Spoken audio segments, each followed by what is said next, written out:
सफला एकादशी का महत्व।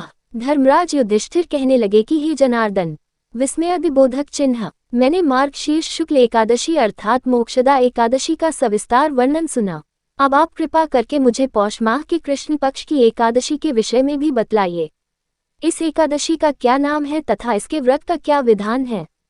इसकी विधि क्या है? इसका व्रत करने से किस फल की प्राप्ति होती है? कृपया ये सब विधान पूर्वक कहिए। भगवान श्री कृष्ण बोले, पौष माह के कृष्ण पक्ष में आने वाली इस एकादशी को सफला एकादशी कहा जाता है।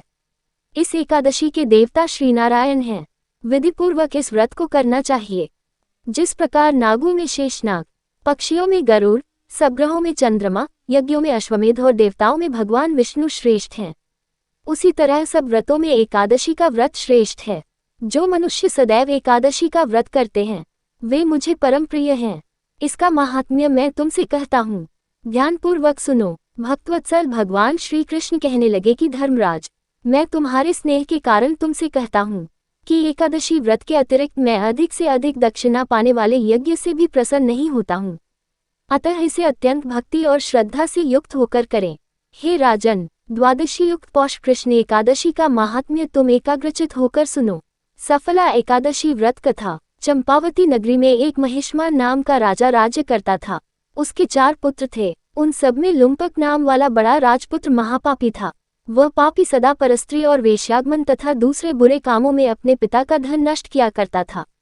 सदैव ही देवता, ब्राह्मण, वैष्णवों की निंदा किया करता था। जब राजा को अपने बड़े पुत्र के ऐसे कुकर्मों का पता चला तो उन्होंने उसे अपने राज्य से निकाल दिया।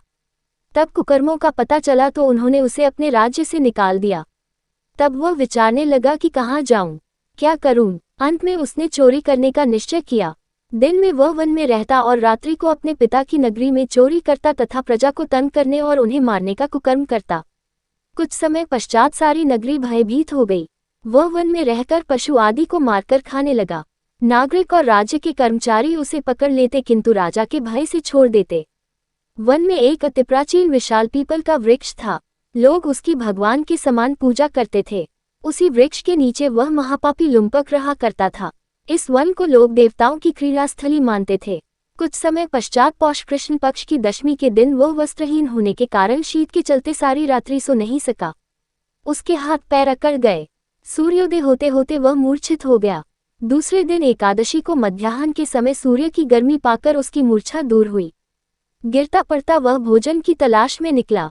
पशुओं को मारने में वह समर्थ नहीं था, अतः पेड़ों के नीचे गिर हुए फल उठाकर वापस उसी पीपल वृक्ष के नीचे आ गया।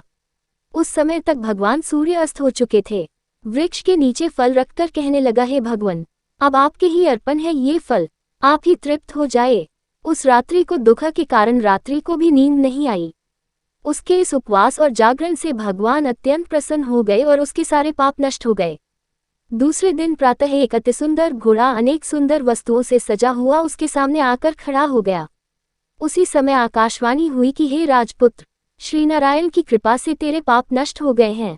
अब तू अपने पिता के पास जाकर राज्य प्राप्त कर। ऐसी वाणी सुनकर वह अत्यंत प्रसन्न हुआ और दिव्य वस्त्र धारण करके भगवान आपकी जय हो कहकर अपने पिता के पास गया। उसके पिता ने प्रसन्न होकर उसे समस्त राज्य का भार सौंप दिया और स्वयं वन के रास्ते चल दिए। अब लुम्पक शास्त्रानुसार राज्य करने लगा। उसकी स्त्री, पुत्र आदि सारा कुटुंब भगवान नारायण का परम भक्त हो गया। वृद्ध होने पर वह भी अपने पुत्र को राज्य का भार सौंपकर वन में तपस्या करने चला गया और अंत समय में वैकुंठ को प्राप्त हुआ। अतः जो मनुष्य इस परम पवित्र सफला एकादशी का व्रत करता है उसे अंत में मुक्ति मिलती है। जो नहीं करते वे पूंछ और सींगों से रहित पशुओं के समान हैं।